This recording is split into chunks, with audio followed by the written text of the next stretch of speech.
Caríssimos irmãos e irmãs, gostaria de falar hoje a partir da liturgia da palavra.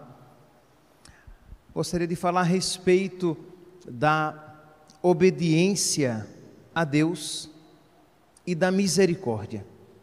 E gostaria de falar a respeito dessas duas virtudes a partir de 3 reis. Falar sobre a misericórdia e a obediência a Deus. Pois bem, na primeira leitura de hoje, nós vemos aqui o rei Jeroboão construindo templos para que o povo fosse adorar. Essa situação começou lá atrás, nós vimos já desde antes de ontem, quando Deus repreende Salomão, falando a respeito do seu mau proceder, do seu pecado, e Deus diz a Salomão que o reino será dividido. Pois bem, o reino foi dividido, 10 reinos ficaram com Jeroboão, ficaram fora, separados da casa de Davi, e os 2 restantes com o filho de Salomão, Roboão. Então os nomes são parecidos, o filho de Salomão, Roboão, e o outro rei que ficou com as outras 10 tribos, Jeroboão. Pois bem, Roboão, filho de Salomão, neto de Davi, estava reinando, o seu reino, Jerusalém estava no seu reino, consequentemente o templo de Jerusalém estava no seu reino. Só que Salomão, que já tinha começado a se afastar de Nosso Senhor, tinha oprimido o povo estava sofrendo muito, e aí então o povo procurou Roboão e pediu misericórdia. Seja bonzinho conosco, não seja tão duro conosco, tende compaixão de nós, tende misericórdia de nós. Então, vocês podem depois pegar 1 Reis, os capítulos 12, 13 e 14, será com certeza uma boa leitura. E é uma história, não será uma leitura nem de longe cansativa, e fará com que você vá aprendendo mais, conhecendo mais a Sagrada Escritura. Pois bem, então 1 Reis, os capítulos 12, 13 e 14. Então, diz aqui que quando Roboão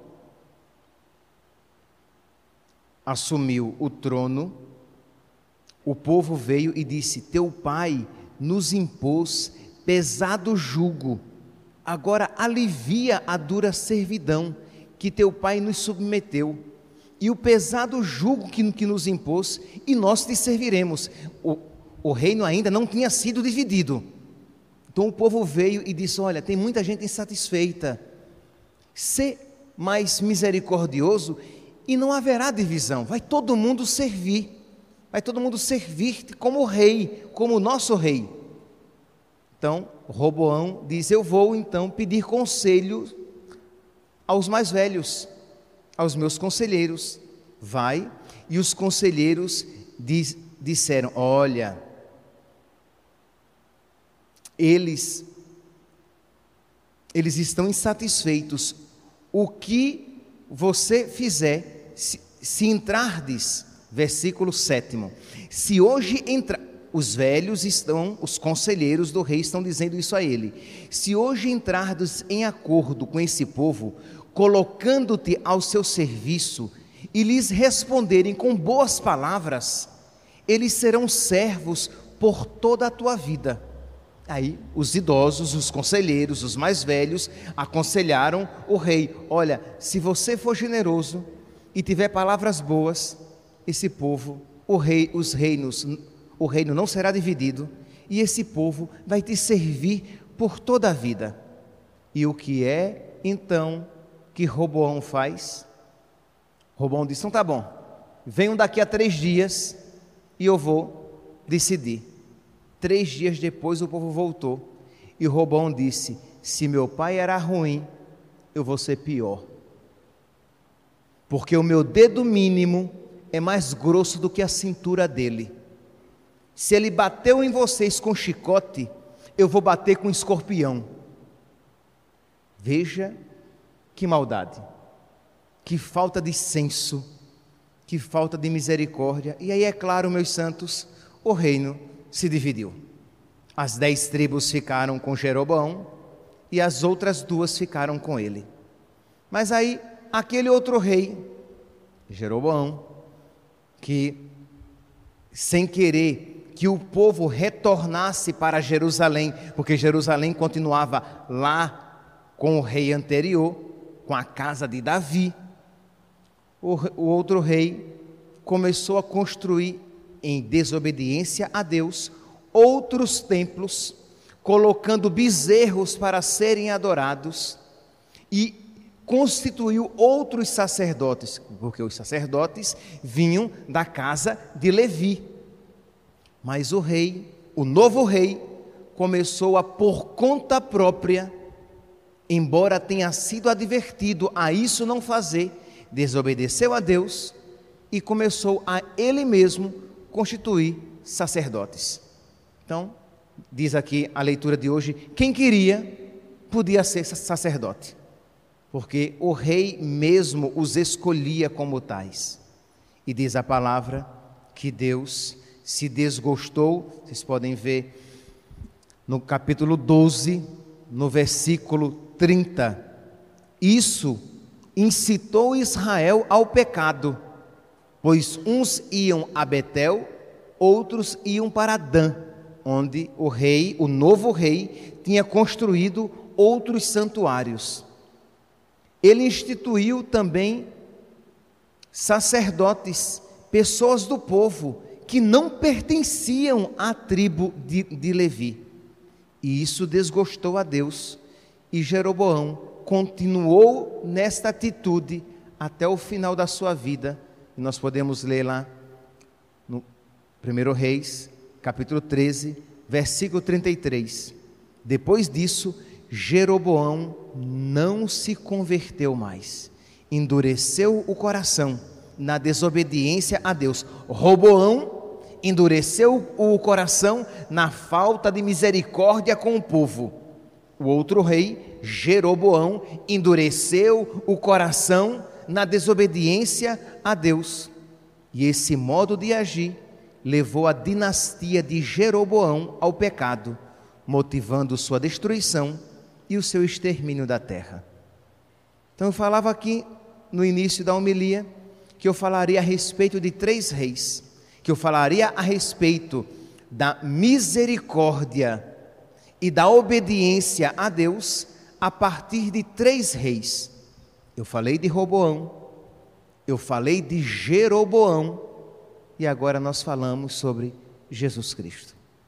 Ele é o rei obediente a Deus, salve o Cristo obediente, Cristo rei obediente, e é o rei cheio de misericórdia. Diz o evangelho de hoje que Jesus estava pregando, exercendo o seu ministério, e muita gente seguindo Jesus deserto adentro, e já há 3 dias seguindo Jesus para ouvir a sua palavra, para se alimentar espiritualmente, para alimentar a sua alma.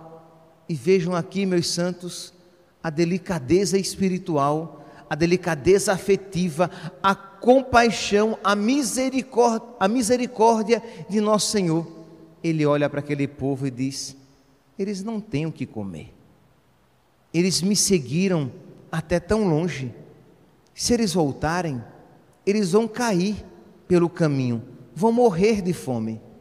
É um rei compassivo, é um rei misericordioso, é um rei que se importa, porque os apóstolos nem tinham percebido que isso era um problema. Isso não é conosco. que cada um cuide do seu cada qual, que cada um cuide de si. Imagine, mas Jesus se preocupa, Jesus olha e diz: eu tenho compaixão. Evangelho de hoje, Evangelho de São Marcos, capítulo 8, versículo 1 ao 10. Naqueles dias havia de novo uma grande multidão e não tinham o que comer. Jesus chamou os discípulos e disse: eu tenho compaixão dessa multidão, porque já faz 3 dias que está comigo e não tem nada para comer. Se eu os mandar para casa, vamos embora, se eu os mandar para casa sem comer, eles vão desmaiar pelo caminho.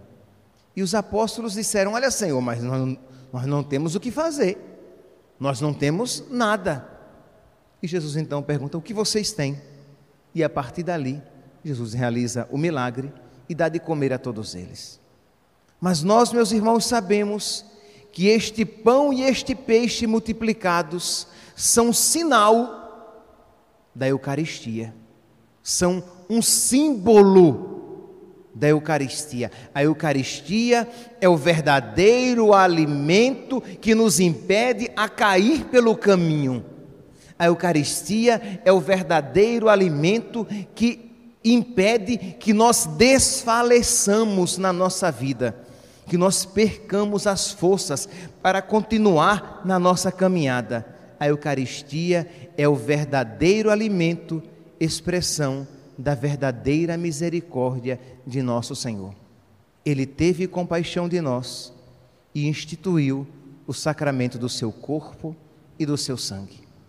A Eucaristia, meus irmãos, é o presente da compaixão de nosso Senhor.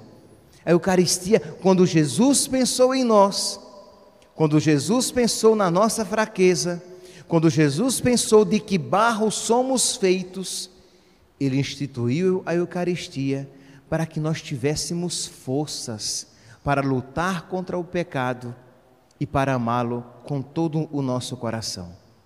Hoje, meus santos, então, diante deste Rei misericordioso, nós queremos dobrar os nossos joelhos, a nossa vontade e o nosso coração. Hoje, diante deste Rei misericordioso, nós queremos pedir a Ele que infunda no nosso coração gratidão e adoração. Gratidão e adoração. Isto é, que nós não recebamos a Eucaristia sem esta gratidão devida. Obrigado, Senhor. O Senhor pensou em mim. A Eucaristia não foi feita para os anjos. A Eucaristia foi feita para os homens, para o ser humano, para nós, pecadores e miseráveis. É para nós, que somos doentes e necessitados do médico, para nós, doentes, necessitados do remédio. Então, não deve, é claro, é óbvio que devemos entrar na fila em adoração, sim, mas também com gratidão. Obrigado, Senhor. O Senhor me concede muito mais do que eu suplico. O Senhor me concede aquilo que nem sequer eu tinha ousado pensar em pedir. Sim, porque a multidão no Evangelho de hoje, não é que a multidão foi a Jesus e disse: Jesus, eu vou informar ao Senhor uma necessidade nossa, uma necessidade minha. Nós não temos pão para comer. Não, Jesus viu. Ele viu a necessidade antes mesmo que o povo a expressasse em palavras, antes mesmo que o povo se desse conta de que precisaria. O Senhor vê, pois bem, antes mesmo que nós ousássemos pedir. E quem ousaria? Quem teria a ousadia de dizer: meu Deus, eu te peço a graça de te receber, verdadeiramente receber o teu corpo, sangue, alma e divindade. Ninguém ousaria pedir um presente tão grande, mas nós recebemos por pura misericórdia, compaixão e bondade do nosso Deus. Que se erga aos céus hoje, meus santos, um louvor dos nossos corações, um louvor de gratidão e adoração, pela sua misericórdia, um louvor de gratidão por tão grande presente. Quantas vezes nós nos lamentamos porque isto ou aquilo nos faltam, mas nós nos lamentamos por coisas tão pequenas, se comparadas com aquele que se nos dá a nós, o próprio Deus, o seu corpo, seu sangue, sua alma e divindade. Recebamos Jesus, recebamos com gratidão e adoração e peçamos a Ele que nos conceda um amor bem grande para que nós possamos amá-lo na nossa vida também com grande generosidade e com grande reverência. Louvado seja nosso Senhor Jesus Cristo.